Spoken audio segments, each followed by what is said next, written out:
Old Chevrolet HHR cabin filter. Filthy. Disgusting. Brand new. Oh, I can't wait to breathe some clean air. Let's see how we do it, guys and girls. Come on inside your passenger side glove box. You're basically going to open it up. On either side, there's a little tab you're going to press on just here. Okay, that will allow you to unlock and fold down the glove box.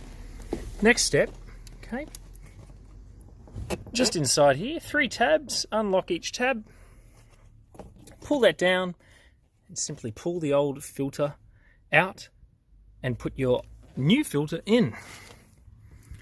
Follow the directions of the manufacturer.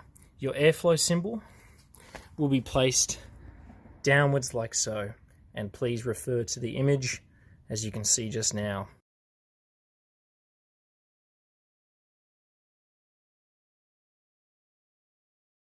I hope this video has helped you.